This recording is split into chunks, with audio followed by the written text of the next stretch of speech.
आज एक वैसे शख्स से मिलाना जा रहे हैं आपको जो द मिशन को झाझा में सींचने का काम किया। सबसे पहले तो स्वागत करते हैं सर इस चैनल। बहुत बहुत धन्यवाद आपको भी और आपके चैनल को भी और तमाम दर्शकों को भी। सबसे मेरा पहला प्रश्न है सर कि द मिशन क्यों? देखिए, हर एक व्यक्ति के जीवन में एक लक्ष्य की जरूरत है और जब तक व्यक्ति के पास कोई लक्ष्य नहीं होता है तब तक वो जीवन में कामयाबी नहीं पा सकता। और इसी सोच के साथ हम अपने सेंटर का नाम द मिशन रखे हैं कि जो भी बच्चे यहाँ आ जाते हैं सबसे पहले उसको लक्ष्य निर्धारित करने के लिए हम बोलते हैं। और यदि बच्चा लक्ष्य निर्धारित करके तैयारी शुरू करता है तो बहुत अच्छा मार्क्स भी लाता है। अब एक उदाहरण के तहत हम बताना चाहेंगे कि जब कभी भी हम लोग घर से निकलते हैं तो ऐसा नहीं कि निकलने के बाद जहाँ मन हो वहाँ चल देते हैं। निकलने के बाद पहले ये तय करते हैं कि जाना कहाँ है। उसी तरह जब बच्चे मेरे पास में आते हैं तो पहले उसको ये निर्धारित करवाते हैं कि बच्चा तुम मार्क्स कितना चाहते हो, जीवन में किस प्रकार की तैयारी चाहते हो। अब फिर उसको हम बताते हैं कि अच्छे मार्क्स लाने के लिए सबसे पहले ये निर्धारित करो कि हमको इतना लाना ही लाना है हर हाल में, और ये बिना लक्ष्य का हो ही नहीं सकता है। इसीलिए मैं अपने सेंटर का नाम द मिशन रखे। अच्छा सर, ऐसा मन में कब विचार आया कि झाझा में द मिशन होना चाहिए?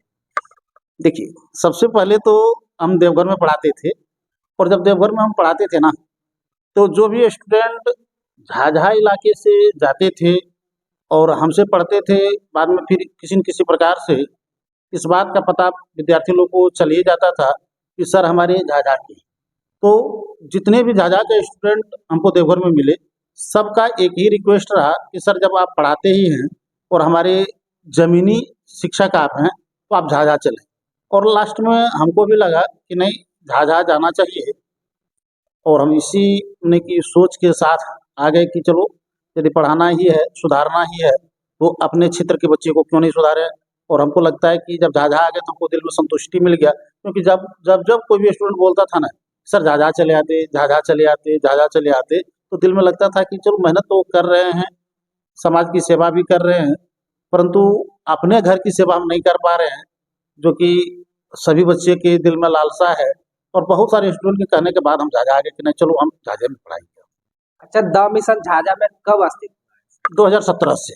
2017 से निरंतर झाझा में जो है द मिशन अपना जलवा बिखेर है। आज हालांकि द मिशन के बारे में कहा जाए या खुद व्यक्तिगत रूप से देखा जाए तो आपके बारे में कहा जाए तो कोई किसी परिचय के मोहताज नहीं है। तो ऐसे में द मिशन जो अ, झाझा में आया, अस्तित्व में आया, और उसके बाद एक नाम जो है जोरों शोरों से जो चलने लगा, बाबा सर, इसके पीछे क्या राज है? देखिए, द मिशन यदि अस्तित्व में आया तो इसके पीछे बहुत सारे रहस्य हैं, लेकिन दोनों क्वेश्चन को हम एक साथ नहीं बल्कि ये हम दोनों बता रहे हैं आपको एक एक करके। सबसे पहले आपको ये बता दें कि बाबा सर नाम क्यों पड़ा। देखिए, बाबा सर नाम इसलिए पड़ा कि हम जब देवघर में पढ़ाते थे तो मेरा सेंटर का ही नाम बाबा कोचिंग सेंटर था। और बाबा कोचिंग सेंटर नाम रहने की वजह से और जितने भी स्टूडेंट्स थे सब कोई बाबा सर वहीं से बोलते थे। और जब हम झाझा आए तो वहाँ का ही स्टूडेंट लाया भी मुझे, और लाने के बाद जो है सो वही लोग पहला स्टूडेंट दिया भी। और जब स्टूडेंट दिया था तो वो लोग सभी के पास बोलता था कि बाबा सर यही हैं, बाबा सर यही हैं जिनके पास हम लोग देवघर में पढ़ते थे। तो ये नाम धीरे धीरे करके जो है सो विख्यात हो गया और सभी लोग बाबा सर के नाम से जाने लगे। द मिशन का लक्ष्य क्या है? देखिए, द मिशन का लक्ष्य जो है, सबसे पहला लक्ष्य तो आप सामने देख रहे हैं कि हम झाझा में सिर्फ ये सोच करके नहीं आए कि हमको पढ़ाना है और पैसा कमाना है, नहीं, ये मेरा सोच कभी नहीं रहा और हम ये कभी चाहेंगे भी नहीं कि मेरा सोच ये है। मेरा सोच हमेशा से ये रहा कि देवघर छोड़ करके जब झाझा आए तो ये सोच करके आए थे कि जब झाझा हम जाएं और जो स्टूडेंट हमको ये सोच करके ले जा रहा है कि सर मेरे घर के शिक्षक हैं, तो उसकी भी एक बार मनोकामना जरूर पूरा होना चाहिए कि लाए तो झाझा में कुछ करके दिखाए। ठीक है, तो हम ये सोच करके जब हमेशा इस बात को माइंड में रखते थे कि लाया है तो बहुत ज़्यादा मेहनत किए। और इतना मेहनत किए कि आज के समय में यदि कहा जाए तो झाझा प्रखंड के अंतर्गत कोई ऐसा गांव नहीं है जहां का स्टूडेंट हमसे पढ़ करके 400 प्लस नहीं किया है। हर एक प्रखंड में और हर एक गांव-गांव में शायद कोई ऐसा जो हिंदी मीडियम से पढ़ाना चाहते हैं और मेरा स्टूडेंट नहीं रहा हो। लगभग पूरे प्रखंड का स्टूडेंट हमसे पढ़ा है और सभी को यदि 1-2 बार हम कभी यदि पूरे देहात तक जाने का कोशिश किए थे किसी काम से, तो हमको इस बात का पता नहीं था कि यहाँ भी मेरा स्टूडेंट है या इस घर में मेरा स्टूडेंट है। हम गाड़ी लगाए थे और पूछे थे कि भाई आपको फलाना जगह जाना है, तो स्टूडेंट दौड़ खाली आवाज़ सुना दौड़ करके चले। 3 जगह पूछने का कोशिश किए और हर एक घर-घर में मेरा स्टूडेंट निकला। तो हमको इस बात से बड़ा खुशी हुआ। आवाज़ सुनता था कि तो बाबा सर का आवाज़ है। तो हमको दिल में बहुत खुशी हुआ कि आज घर-घर में हमको जान रहा है और इसका मात्र एक ही वजह रहा कि बहुत बेहतरीन रिज़ल्ट।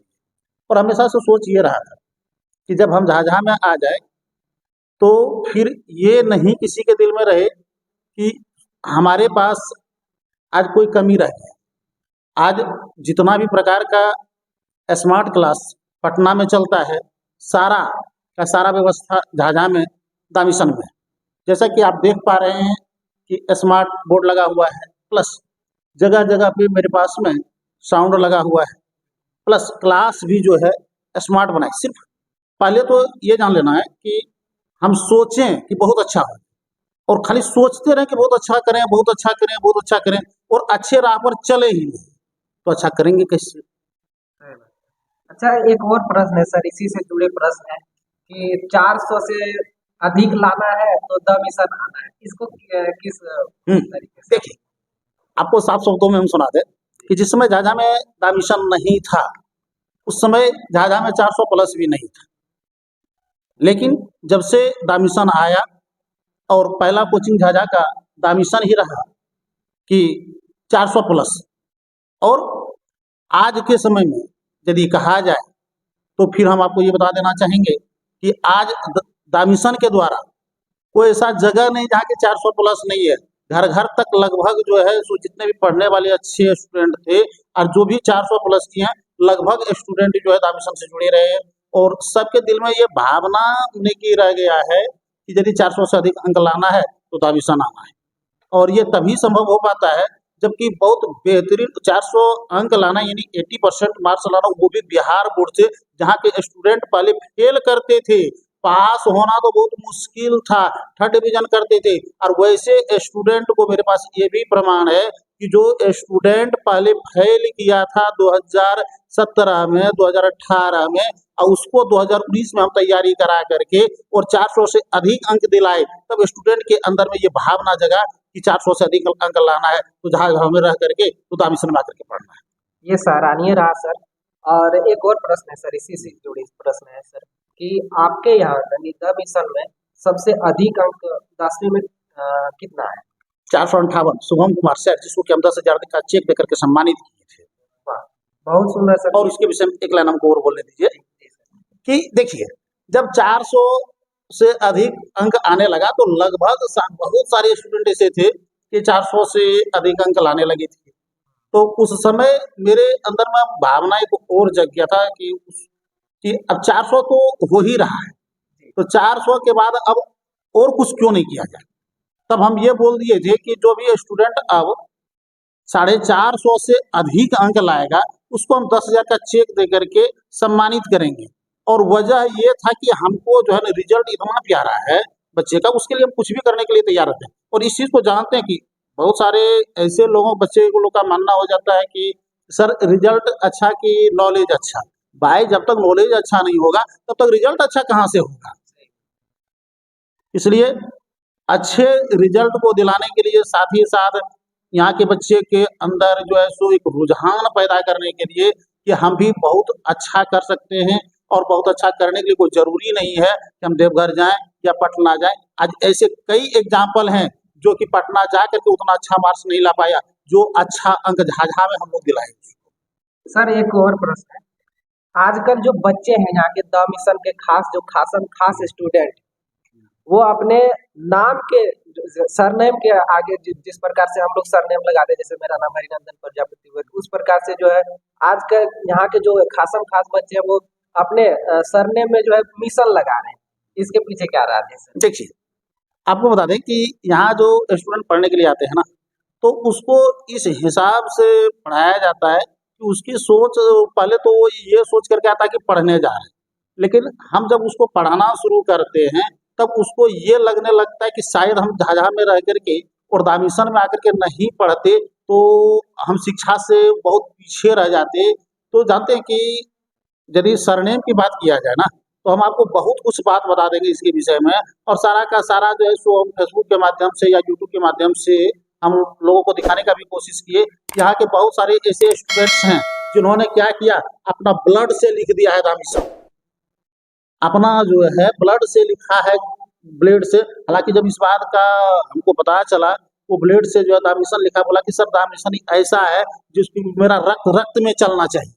और हमको तो ये भी आश्चर्य लगा कि आज तक जो ऐसा कभी ये सुनने को नहीं मिला कि कोई शायद हमको लगता है कि आप भी कभी नहीं सुने होंगे कि कोई ऐसा कोचिंग हो जिसको कि कोचिंग का नाम बच्चा जो है ब्लेड से अपना शरीर पर लिख ले।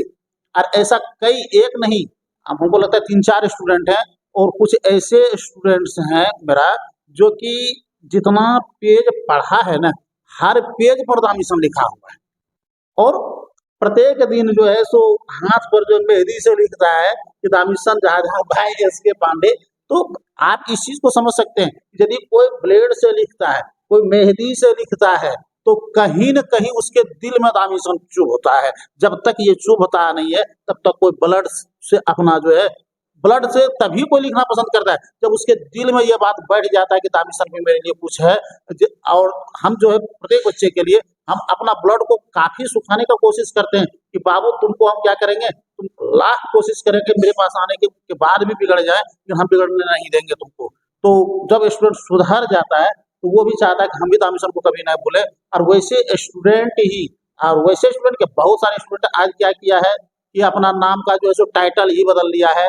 और बहुत आप लगभग जो है सो यदि कहा जाए तो हर एक जगह से 2-4-5 स्टूडेंट आपको मिल जाएगा जो अपना नाम का टाइटल, चाहे फेसबुक पर देखिए जो दामिशन का स्टूडेंट है वो अपने नाम के साथ मिशन लगा। और ये सब बात आपको फिर जो है सो सोच के देखिए, तो यदि ये बात सोचा जाए तो पूरे बिहार में ऐसा शायद ही कभी सुनने को, हम तो आज तक नहीं सुने हैं कि कोई स्टूडेंट अपना जो है सो क्या किया है, सो नाम लिख रहा है या तो फिर अपना कोचिंग के नाम से अपना टाइटल ही बदल लिया है। ये सब ऊपर वाले की कृपा है, और साथ ही साथ जो है सो मेरा जो मेहनत है इसका परिणाम है कि बच्चा जो है सो क्या कर सकता है कि अपने जुबान पर और साथ ही साथ नाम में कभी दामिशन को वो भूले नहीं, इसलिए ऐसा करता है। ये तो आपकी उदारता है सर, और ये आपका कहीं ना कहीं बच्चों के प्रति प्यार है जो द मिशन को नहीं बोल पा रहे हैं। ये व्यक्तिगत भी हो सकता है। और सर और एक प्रश्न है मेरा सर, इस कोचिंग को जो है आप पूरी तरह से डिजिटल कोचिंग बनाए, इसका क्या लक्ष्य है सर? डिजिटलीकरण जो किए हैं आप, इसका क्या? देखिए, अब आपको बताएं हम कि बहुत सारे ऐसे स्टूडेंट मेरे पास पढ़ते थे जो सुदूर इलाके के रहने वाले थे। उसमें से जो खास करके ये कहा जाए तो बॉय लोग आकर के पढ़ता था।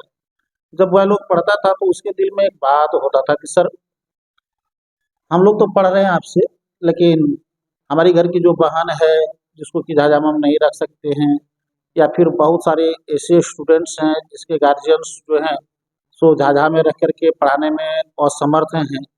तो वो लोग का बार बार ये कहना होता था सर एक बार जो है सो आप तो बहुत कुछ किए ही, लेकिन एक ये भी कर दिया जाए कि जो भी स्टूडेंट गांव में भी है वो भी एक अच्छा माहौल में पढ़ सके।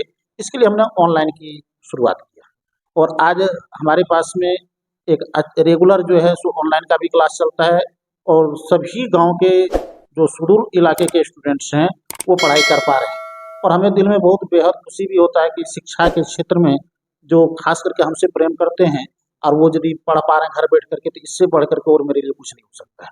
दूसरी बात ये भी है कि बहुत सारे स्टूडेंट जो है सो ये सोच करके पटना की ओर या तो देवर की ओर चले जाते थे कि वहाँ जाएंगे तो डिजिटल क्लास मिल पाता है। तो भाई सारी सुविधा अब आपको झाझा में भी हो गया है, डिजिटल क्लास झाझा में भी चल रहा है, ऑनलाइन के माध्यम से भी, ऑफलाइन के माध्यम से भी। और सबसे बड़ी बात यह है कि आज जैसा समय चल रहा है, दुनिया डिजिटल हो गया है, और यदि समय के अनुसार जिस व्यक्ति में परिवर्तन नहीं हो जाए, इसका मतलब कहीं न कहीं वो समय से पीछे है, ठीक है? समय से वो पीछे है। आज पूरे इंडिया डिजिटल हो गया, पहले फॉर्म भर देते हम लोग पेपर पर, आज किन ऑनलाइन फॉर्म भरा रहा है, ठीक है? तो सब कुछ जब डिजिटल हो गया और हम यदि अपने क्लास को डिजिटल ना करें, तो कहीं न कहीं हमारा स्टूडेंट जो है सो पीछे है। इसलिए हमरे रहते हुए मेरा झाझा का स्टूडेंट पीछे नहीं रह सकता है। इसी सोच के साथ हम डिजिटल क्लासेस स्टार्ट किए कि नहीं, झाझा जो है सो एक बेहतरीन झाझा बने और यहाँ का स्टूडेंट कोई कमज़ोर ना रहे। जी सर। अब मैं थोड़ा-सा कुछ व्यक्तिगत प्रश्न करूँगा सर। सबसे पहले मैं आपकी शिक्षा जानना। देखिए शिक्षा जो है सो हम पीजी हैं और पॉलिटिकल साइंस से पीजी किए हुए हैं, और दूसरा जो है सो संस्कृत से भी आचार्य किए हुए हैं। आचार्य को भी पीजी ही कहा जाता है, डबल पीजी। एक संस्कृत से, जो कि मेरा खास करके वो कहिए कि ब्राह्मण जाति होने के कारण जो है सो वो एक आंतरिक इच्छा था कि हम जो है सो संस्कृत से पीजी करें और ये समझ पाएँ कि हमारा जो है सो हिंदुत्व क्या है, साथ ही साथ हम एक प्योर सनातनी हैं, श्रीमद् भागवत कथा को भी हम अपने मुख से कहते भी हैं, इसीलिए जो है सो संस्कृत से पीजी भी हैं। और दूसरी बात ये है कि जब ये नहीं सोच था सिर्फ कि हम जो है सो अपना पंडिताई में ही जीवन को व्यतीत करें, इसलिए हम पॉलिटिकल साइंस से भी पीजी किए हुए हैं और दोनों तरह से जो है सो हम बच्चे को संस्कृत का भी शिक्षा देते हैं और साथ ही साथ आर्ट्स का भी शिक्षा देते हैं। सर आपके जीवन में कई कठिनाइयाँ आई, तो शिक्षा खासकर देखा जाता है कि पिछले जो यानी हमसे जो पिछले जनरेशन के, खासकर आप लोग के जो जनरेशन रहा होगा उस समय जो शिक्षा का काफ़ी मारामारी रहता था सर। तो उस परिप्रेक्ष्य में जो है अपना संक्षिप्त में थोड़ा-सा अपना शिक्षा का जो जीवन परिचय है थोड़ा-सा देखिए, बताना चाहेंगे? आपको ये बता दें हम कि हमारे समय में जिस समय हम लोग पढ़ाई किए थे, उस समय शिक्षा का स्थिति यदि कहा जाए तो बहुत ही दयनीय था। इतना दयनीय था कि उस समय अच्छे कोचिंग नहीं मिल पाते थे। शिक्षक तो ये हम नहीं कहना पसंद करेंगे कि शिक्षक अच्छे नहीं थे, शिक्षक हमेशा से अच्छे रहे हैं। पुराने समय में भी बहुत अच्छे-अच्छे शिक्षक झाझा में थे, हम चूँकि झाझा के हैं, और पुराने समय के जो भी शिक्षक थे, सब कोई अच्छा पढ़ाते भी थे, परंतु उनके पास में पुराने ढंग से पढ़ाने की व्यवस्था था। आज के समय में हम लोग जिस हिसाब से शिक्षा दे रहे हैं कि पुराने ढंग से यदि चलें तो आज, पहले कोई भी काम होता था तो पुराने ढंग से होता था, लेकिन आज के समय में कोई ऐसा कार्य नहीं है कि जो पहले जिस तरह से होता था और उसी तरह से आज कार्य हो। पहले यदि रोड भी बनता था तो लेबर मिट्टी खोदता था, आज जेसीबी से खुदा रहा है। आज यदि कोई भी चीज़ को किसी भी सेक्टर में आप यदि ले लीजिएगा तो सभी जगह डिजिटल हो चुका है और मशीनीकरण हो गया। और जब सब कुछ जो लोअर कैटेगरी का चीज़ है उसमें यदि आज डिजिटल हो चुका है और हम यदि अपनी शिक्षा को यदि पीछे रखें तो फिर हम कैसे ये कह सकते हैं कि हमारा देश विकास करे और फिर हमारा राज्य जो है सो आगे बढ़े। सिर्फ कहने से तो नहीं होगा भाई, करके दिखाने से होगा। कुछ कही अनसुनी भी आपके बारे में सुने हैं सर। गुस्ताखी वगैरह हो तो माफ़ करिएगा नहीं, उसको। एक बार की बात है, हम किसी स्टूडेंट के बारे में नहीं, मैं खुद अपना आपका मैं स्टूडेंट भी रहा हूँ सर। तो मैंने देखा कि एक छात्रा का साइकिल चोरी हो गया था आपके पुराने वाले कोचिंग सेंटर से। तो हालाँकि उसको जो है छानबीन किए, अब 2 दिन तक नहीं हुआ, तो फिर तीसरे दिन जो है उसको नया साइकिल देने का काम किए, जो कि हमको बहुत अच्छा लगा सर। और इस प्रश्न को मैं जानना जिज्ञासा मेरे बचपन से था, जब से हम आपके कोचिंग में थे उसी समय से जिज्ञासा था और मैंने आज खुलासा किया सर। इसके पीछे क्या उदारता थी? देखिए, बात ये रह गया कि हमारा सोच हमेशा से ये रहा कि हम एक शुरू से जाना है कि यदि पुष्प नहीं बन सको तो कांटे बन करके मत जीना। मेरे कोशिश हमेशा से ये रहा कि जो भी बच्चे मेरे संपर्क में आ गया उसको हम बहुत अच्छा भविष्य दें, और बहुत अच्छा भविष्य देने के लिए अच्छे ढंग से उसको पढ़ाने का कोशिश करें। लेकिन समाज के कुछ ऐसे लोग होते हैं जो कि इस चीज़ को समझने की कोशिश नहीं करते हैं कि हमारे समाज को कैसे बढ़ाया जाए। और जो बात आप बोले तो कोई गर्ल्स थी जो कि मेरे पास में पढ़ने के लिए आई, और जब उस किसी असामाजिक तत्व के द्वारा साइकिल का चोरी कर लिया गया तो 2 दिन तक वो क्लास नहीं आ पाई। तो हम उससे जानने का कोशिश किए, हालाँकि हम बहुत जितना हमसे हो सका वहाँ तक कोशिश किए थे कि भाई उसका साइकिल मिल जाए।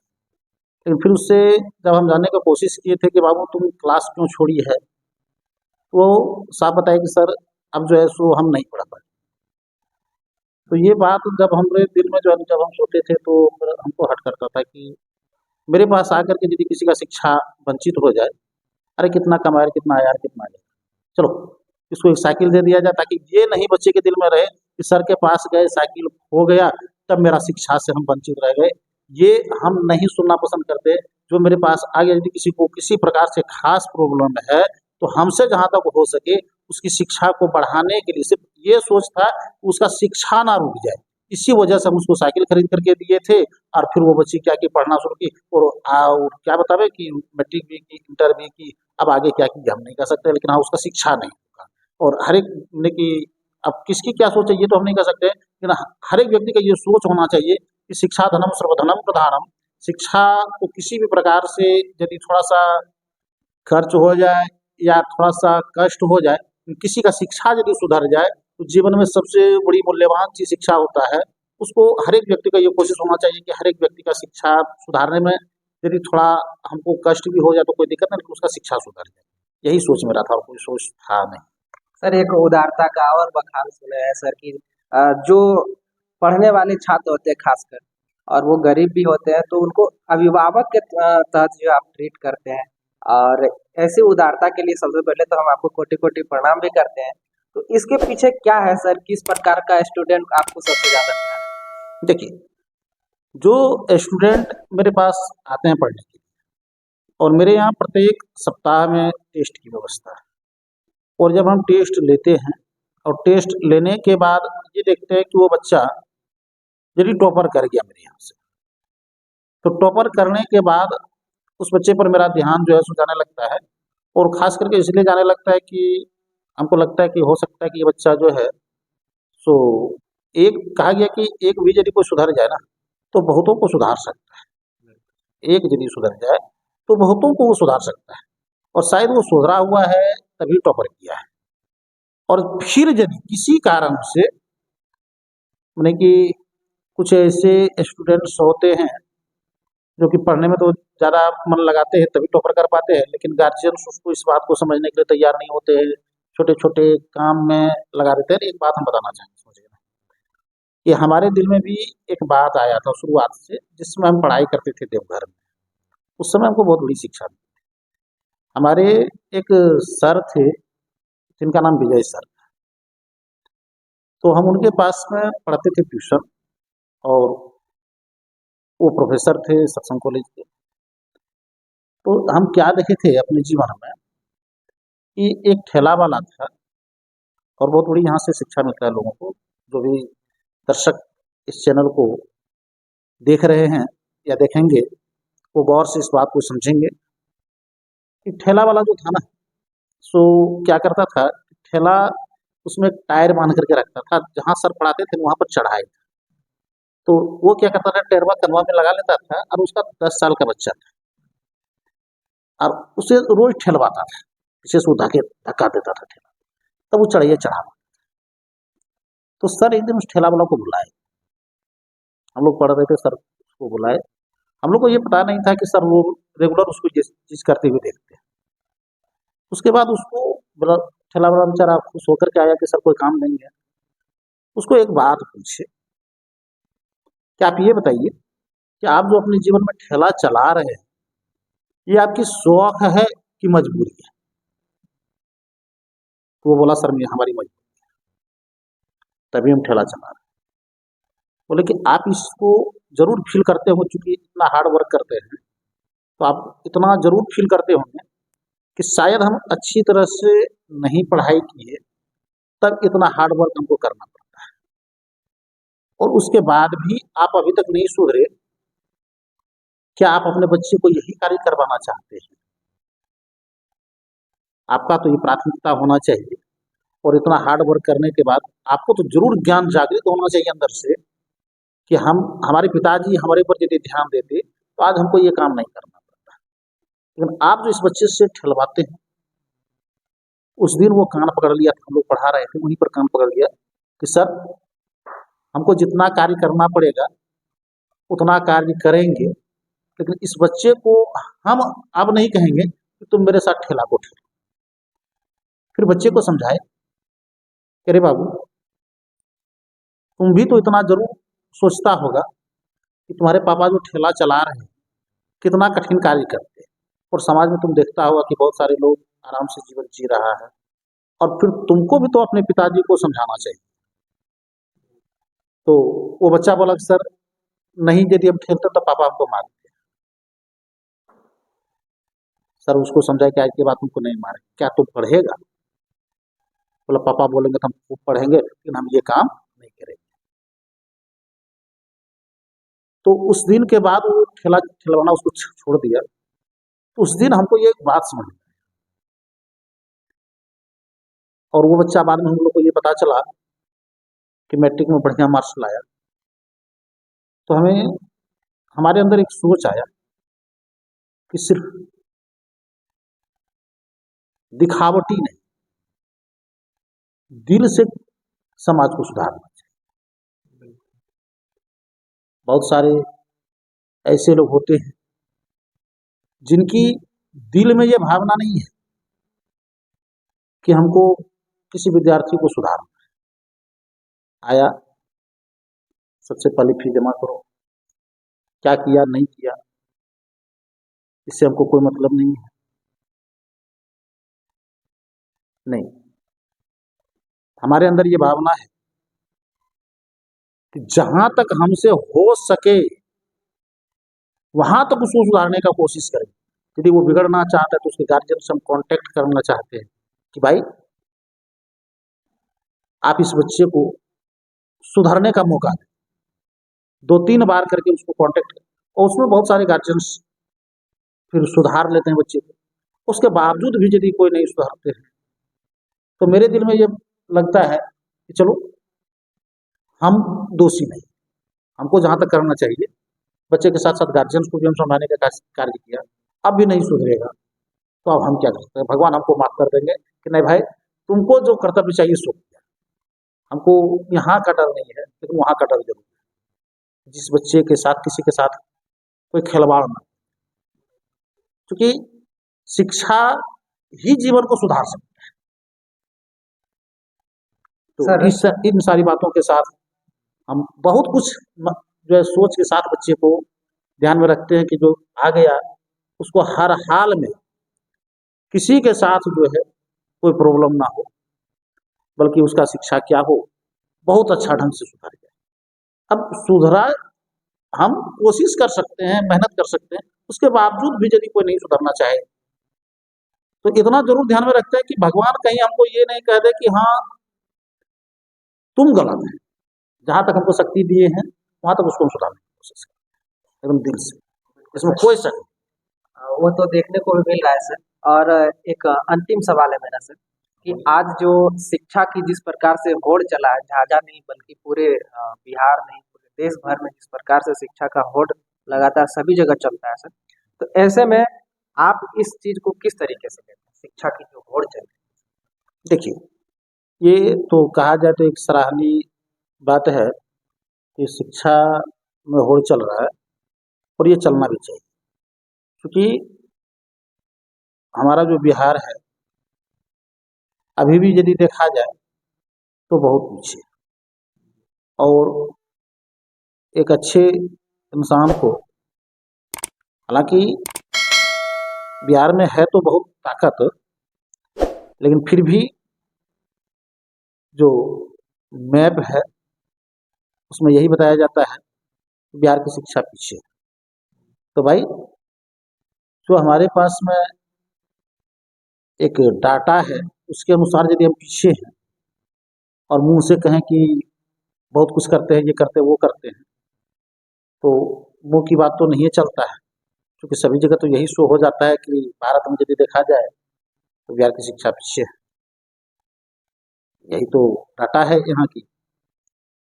और इसमें सिर्फ कहने से नहीं, कहा गया है कि सुधारना किसी को नहीं, यदि सुधारना है तो अपने आप। बहुत सारे लोग कहते हैं कि दहेज प्रथा बुरी बात है। हम बार बार ये कहें सिर्फ अपने क्लास के माध्यम से कि दहेज प्रथा बहुत खराब है, और यदि दहेज लेने की बात आ जाए तो हम कहें कि दहेज लेवे करके अपना बेटा का, तो फिर ये सिर्फ कहने से तो नहीं सुधरेगा। व्यक्ति के अंदर ये त्याग होना चाहिए कि नहीं, वो खराब है तो उसे हमें त्याग देना चाहिए, तभी समाज सुधर सकता है। तो हम जब शिक्षा क्षेत्र में आए, हमारी ये शुरुआत से कोशिश था, चाहे जिस क्षेत्र में भी हमको कार्य करने का मौका मिलेगा भगवान की दया से, हम ईमानदारी से कार्य करेंगे। क्योंकि शास्त्र में एक ही चीज वर्णन है कि सफलता सिर्फ सत्य को ही मिलता है। अंतिम यदि सफलता देखा जाए, चाहे इस जनसंख्या की दर कितनों क्यों नहीं हो, या कुछ भी क्यों नहीं हो, कितना ताकत क्यों ना हो, महाभारत में तो यही बताया गया है कि पांडव मात्र 5 भाई थे और कौरव 100 भाई थे। साथ ही साथ गुरु द्रोणाचार्य, भीष्म पितामह, कर्ण जैसे महारथी, कुछ भी क्यों नहीं है, लेकिन विजय जो होता है वो सत्य का होता है। इसलिए इस बात को हम हमेशा मायने में रखते हैं। और दूसरी बात यह भी है कि कहने से नहीं, जमीनी मेहनत करने से, हर एक विद्यार्थी को यही शिक्षा देने का कार्य करते हैं कि तुम ये दिखाओ नहीं बाबू कि हम साइकिल लेकर के जा रहे हैं, किताब लेकर के जा रहे हैं। तुम ये दिखाओ कि हम भी पढ़ते हैं। हमारे यहाँ से एक स्टूडेंट था, कभी कभी स्टूडेंट से भी हमें जो है शिक्षा मिलता है। था तो बड़ा सुदूर गांव का, नाम था उसका दीनबंधु। वो जब मैट्रिक जो है ना 424 मार्क्स लाया था मैट्रिक में, तो कई बार उससे हम ये जानने का कोशिश की कि दीनबंधु कैसा रहा। वो बोला सर, जब हम झाझा आए थे तो गांव में पढ़ते थे, तो ये सोच था कि किसी तरह से पास करें। झाझा आए तो हमको लगने लगा कि अब फर्स्ट डिवीजन हम करेंगे। लेकिन जब दामिशन आ गए और जब हम यहाँ का टेस्ट देने लगे, तब मेरे अंदर एक भावना जगा कि हमको इतना मेहनत करना है, इतना मेहनत करना है कि जब हम रोड में चले ना, जब तक किसी मुंह से ये नहीं सुनवा, कान में हमको सुनने को मिल जाए यही दीनबंधु है, तब तक हम सोचेंगे कि मेहनत जो है तो कामयाब मेरा नहीं। तो भाई, और ऐसा वो मेहनत किया, ऐसा मेहनत किया कि एक अच्छा मार्क्स मैट्रिक में 424 उस समय लाया था वो। तो बहुत सारे स्टूडेंट जो है ना, बड़ा सीधा स्टूडेंट,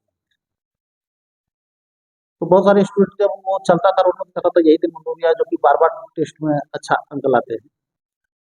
तो भाई, मेहनत ऐसा करो, सिर्फ किताब कॉपी लेकर के हम जो स्टूडेंट आते हैं उसको बार बार ये कोशिश करने, ये बताने की कोशिश हम करते हैं कि भाई ऐसा मेहनत करो कि जब रोड में चलो ना तो लोग को ये कहना पड़े स्टूडेंट को यही फलना स्टूडेंट। और ये तब होगा जब अपना क्या करेगा, अधिक मेहनत करेगा। क्योंकि किसी से कहवाने के लिए यही फलना है, उसके लिए बहुत मेहनत करना पड़ता है। तो हर एक स्टूडेंट को मेहनत की ओर आगे बढ़ाने की कोशिश करते हैं कि मेहनत करो, और ऐसा करो कि समाज में लोग क्या करे, एक बार कहना पड़े। आज मेरे यहाँ क्या करते, जो भी अच्छे स्टूडेंट लाते देखिए कि हर एक स्टूडेंट को जो दिखा रहे, ये शील्ड उसी को दिया जाता है जो कि अच्छा अंक लाते हैं। जो भी स्टूडेंट आते हैं या बैनर जो भी लगाते हैं, तो जो उसके गांव वाले आते हैं, कहते हैं देखो फलना मेरे ही गांव का है, तो उसके दिल में क्या होता है कि एक भावना पैदा होता है कि हम भी क्यों नहीं अच्छा करें, मेरा फोटो लग जाए। तो तब सभी स्टूडेंट के दिल में ये भावना जागृत रहता है कि सिर्फ पढ़ना नहीं, पढ़ने के साथ साथ अच्छा अंक भी लाना है। और आज अब ये नहीं सोच रहा कि स्टूडेंट के अंदर, और खास करके जो स्टूडेंट का मिशन आता है, ये सोच लेकर के अब कोई नहीं आता है कि हमको क्या करना है, इसी तरह से पास करना। यहाँ जो आता है वो यही सोच करके आता है कि हमको भी एक अच्छा अंक लाना है और गांव में ये दिखाना है कि हम भी पढ़ते हैं। और यदि इस तरह से शिक्षा होना शुरू हो जाए और सभी अच्छे अंक लाना शुरू कर दे, तो निश्चित है कि हमारा जो बिहार जो पीछे है वो आगे बढ़े। चलिए, अभी हम जो है द मिशन के जो संचालक थे शिव कुमार पांडे और बाबा सर जी से मैंने कई प्रश्न पर चर्चा किया और सर जो है बहुत ही सटीक जवाब दिए, हम संतुष्ट भी हुए। का जो सेशन है आज हम समाप्त करते हैं यहीं पे, फिर कभी सर से मिलेंगे। आपका अमूल्य समय मिला सर, इसके लिए आपका कोटि कोटि धन्यवाद।